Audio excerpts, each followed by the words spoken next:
On est au Grand Palais à Paris avec la 14e édition du Forum international bois construction. On a une fréquentation bien plus importante que dans les autres lieux. C'est vrai que d'être ici, c'est un peu l'apothéose pour nous. Ce Grand Palais qui a été construit pour l'Expo universelle en 1900, que nous on puisse faire en 2025.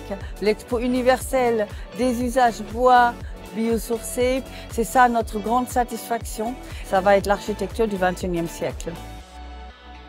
Ce forum est vraiment une manifestation à la fois nationale et internationale. Je me réjouis parce qu'il y a beaucoup d'échanges sur les différentes manières de construire aussi entre les architectes et les ingénieurs et surtout aussi les industriels qui sont à la recherche de nouveautés, d'innovations sur les produits.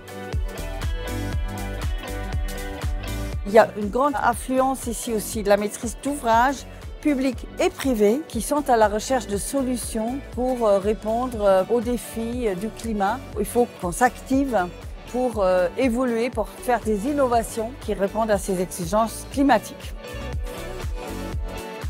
Nous avons 250 exposants dans la nef. Ce sont bien sûr nos exposants habituels de la construction bois, mais on a aussi des exposants de tous les usages bois et ça c'est nouveau. On a beaucoup d'exposants aussi qui vont vers l'agencement.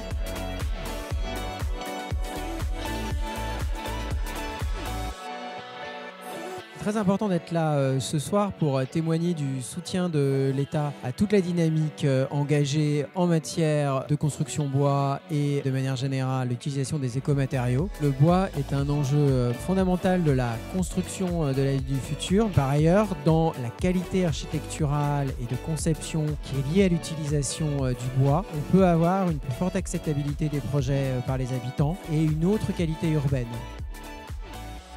En tant que ministre de la Forêt, j'ai deux convictions fortes. La première, c'est qu'atteindre la neutralité carbone d'ici 2050 et construire en bois sont évidemment deux objectifs convergents. La deuxième, c'est que pour atteindre ces deux objectifs, nous avons besoin de forêts en bonne santé, qui soient diversifiées, qui peuvent s'adapter au dérèglement climatique. Il est donc urgent d'agir et c'est pourquoi le renouvellement forestier a toute sa place dans la planification écologique.